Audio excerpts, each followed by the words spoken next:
19. Just turned 19. So kailan ka nanalo? What year? 2025. Hindi siya mukhang 19. Last year. Yeah, last year. Last year yung kaya no? Almeria, no? Almeria. Yes, Almeria. Almeria. RIA. Yeah. Ay, Kailan ka na nag-start sa ASAP? ASAP, last year lang din po, parang 2 months after the time to dance. So matagal-tagal ka Yes, na rin matagal-tagal. pala sa ASAP.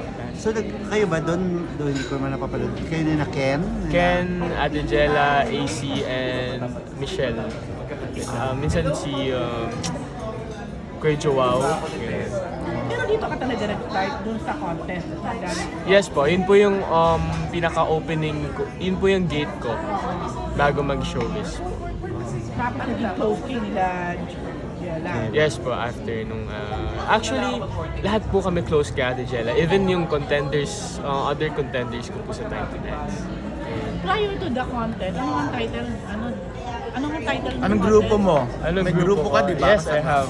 It's Rockwell PH po. Again? Rockwell PH, our founder is DJ Lunyo. Si DJ Lunyo. Okay. Rockwell, yung founder namin is DJ Lunyo. Okay. So, doon ka nagsimula bago ka nag-join ng Yeah, contest. yes. Okay. May mga nasalihan kayo competition? Yung Bef- group? Group namin, we won like sa World Supremacy Battlegrounds sa Dubai. Pag ina- Okay. Yeah. Ano yung tumutunog? Ano title niya nung contest niyo? Sa group namin, Yung, it's World ABS. Supremacy Yes, time to Battlegrounds. dance. Time to dance. Time to dance. Solo. It's different from the group. So pag nanalo doon, ilalagay sa ASAP, ganun yung ano. No, Ano it's pang plano? yun na, sabi ni Tita Silvia, is like, yung plan talaga is like to get in the Star Magic and to be on ASAP. Ayun talaga. Yeah. Tapos ano gagawin daw sa'yo ng Nathan Studios? Tita Studios, like, I don't know, maybe they're going to produce like a movie. Kasi mag-artista ka na yan. Yeah, Sa I like it. artista ka rin. Pero syempre priority mo talaga dancing. Yes, but you know, sa industry kasi, you know, you can't have one talent. It's like you need to be versatile. You need to like sing or dance or like you gotta act, ganun. So I prioritize them all. Sino gusto mo makasama sa mga kapamilya stars? Kapamilya stars. Syempre, pinaka-idol ko is Bong Navarro and Billy Crawford. Nag-aaral ka pa? Yes, I'm first year college at UST Angelica. Grade ka po ba dito? Siyempre, ako gusto ko studies. Charing. Yeah.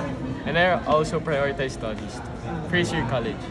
Sa mga school? Saan? UST Angelica.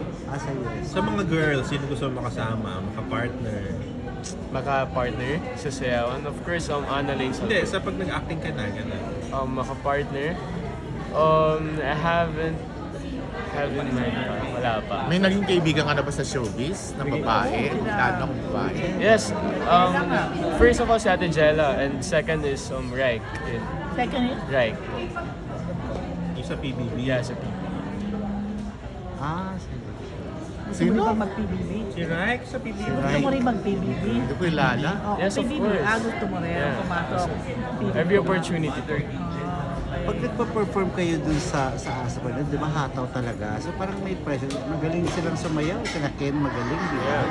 Parang may pressure din Ken sa'yo San Jose. talaga. Of course, may pressure sa akin kasi bata pa lang ako napapanood ko na si Kuya Ken sa YouTube. Ganun. So like, for me naman, yes, andun yung pressure, pero at some point, kasi syempre sa sobrang dami ko ng like trainings, nakapunta na rin ako sa Worlds.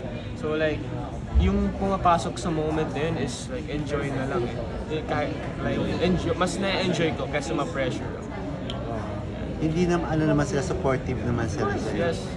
Si Kuya Ken is very, very humble. Kaya sobrang Hanggang galing. saan ka? Ano?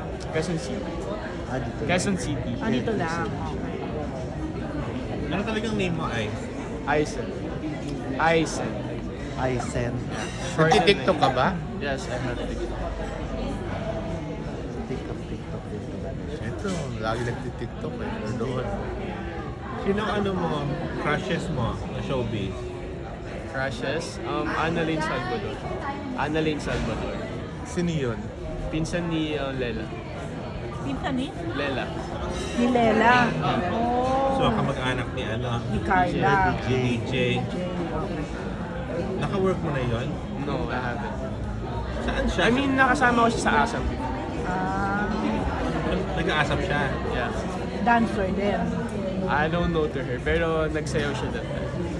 Ikaw ba, prior to you joining the, ano nga yung dance, ano tayo na? Time to Time Dance. to Dance. Hosted by Ah, Robbie Domingo and Kaya, Sierra are you into Atayde. social media na like TikTok, yung mga ganun ba? Yes, Kagaya nila, of course. Miana, yung mga yun, Yeah, di ba? Oh, may ganun ka Yes, rin. I'm into TikTok. Ah, Magaling kang kumaldag. I'm not. so, marami ka ng followers ever. Hindi naman. I'm not into that.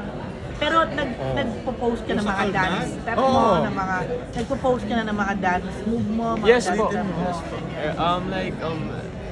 Every day, nagpo-post ko yan. Every day. I think every day. Or not, like 3 days, mga ganun. Post. Wala na yung group ninyo na yun. Meron. Still Andyan going. pa rin. Yeah. Andyan pa rin. So part ka pa rin sa group. Part. So okay lang sa'yo na kasi solo ka, hindi naman siya sa solo. Anong plano ng Nathan sa'yo as solo artist? Or if ever na i-invite ka sa mga performance ng grupo, okay pa rin. Yes, of course. Siyempre, yung group ko na yun is almost like 9 years na yata ako sa grupo na yun. So, naiintindihan nila yung status. Siyempre, hindi lang sila group ko. Sila na yung second family ko. So mga 10 years old ka pa lang, part ka na ng group? Not really like that. Mga 13, I think. Mga ganun. 13 years old ako. Alas doon ako lumaki. Sa grupo na yun. So anong klaseng sayaw yung mas gusto mo? Hip-hop. Hip-hop talaga. More onto hip-hop.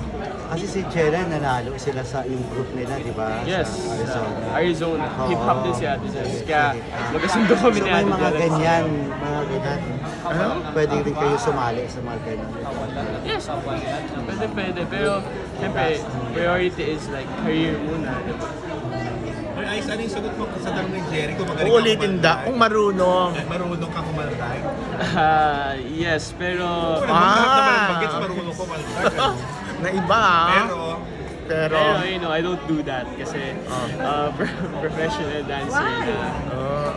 Pero pag TikTok, it's okay. Pero Okay lang. I don't usually do that. So hindi mo kinukunan yung sarili mo. Marunong ka pero pag nag-TikTok ka, kumakaldag siya. Check mo yung TikTok niya. wala akong TikTok eh. So malamang sa mga next serye or movies ni Arjo, kasama ka na. Dahil Hopefully, Nathan sana. family. Sana. So, nagwo-workship ka naman na acting. Yeah. May acting experience ka na. Ano lang, ano yung tawag doon sa saglit? Basta yun na lang, Parang term beat na lang. player, parang beat player ka lang Hindi, doon. parang- Mabilis ang workshop. You know guys, yung What Lies Beneath. Okay, Yeah, saan ako doon? yung Nag-get ka doon? ako yung Little Steve doon. Di ba patay na si Steve? Napapanood niyo po ba yun? Si So, what? Steve. Yung Oo, anak ko pero ng drug lord sa What Lies. Ako po yung Little doon. Okay, sandali lang yun. Saglit lang po yun, super saglit lang. Parang yun lang po yung so far pagkapasok ko sa industry ng showbiz, yun lang yung pinaka first experience. Okay. So, doon sa flashback. Yun sa flashback, na-watch niyo doon po ka yun. lang. Ako dun po. Okay. So, yun pala din. So, kamusta yung experience sa acting? Gustuhan mo naman talaga. Oo Gusto mo naman. talaga umarte. Oh, masaya ako umarte. Pero, pero pag nandun ka na sa set, parang, yun kasi syempre dancer ako. So, parang pag may pressure, ina-enjoy ko na lang. Syempre, as an actor, sa first time ko maging actor dun sa set na yun, syempre, nakakinakabahan talaga ako. Kasi syempre yung mga kasama ko, si Andres, magaling siya showbiz, like, parang magaling din siya umarte, gano'n. Andres? Del Rosario. Del Rosario. Ayun. Siya yung best friend ko kasi siya sa sa serye na yun. Cute What yun, lies no? beneath. So, what lies? Oo. Si Andres Del Rosario, magaling umarte. Kaya kung tanong si Liana, kasi kayo, di ba, parang, would you say na parang hindi mo ba siya yung ina-idolize or ina-admire na, kasi ang bongga na niya ngayon, di ba? Yung maman siya, through that, inaspire mo rin ba na maging gano'n? Of course, before entering showbiz, talagang active po ako sa TikTok. Bago po ako lumaban sa Time to Dance. Siyempre, ina-idolize ko na talaga si Niana. Grabe yung parang growth niya from 2016 up until now. I'm really proud. Namit mo na siya. Yes, I think twice sa workshop ng dancing. Sa mentor niya. Yeah, I attended. Ang sabi mo sa kanya bilang dancer, bilang We didn't, hindi kami nag-interact, but, parang nakasama ko lang talaga siya. So, anong premyo mo doon sa Time to Dance? Ano na panalunan mo? Cash. Anong ginawa mo? How much? Like, 300? Ha? K? 300K. Magkano? 300,000. Oo. So, Anong anong ginawa ginawa mo mo? doon sa premyo? Siyempre, nag-aaral po ako. So, like, yun po yung parang Ginamit mo study. ginamit ko pong studies and, nag-save po ako kasi gusto ko magtayo ng business. Business? Anong business? Nag-aspire po ako, like, gusto ko, for now, gusto ko ng small business ng shoes, cups. Kasi doon po ako, more on shoes ako eh. And sombrero, cups, and ayun pa lang. Pero in the future, I would like to build a dance studio with a cafe. Ah. Yun lang. Good luck, ano? Thank you. Okay, Picture lang ka lang namin. Yes.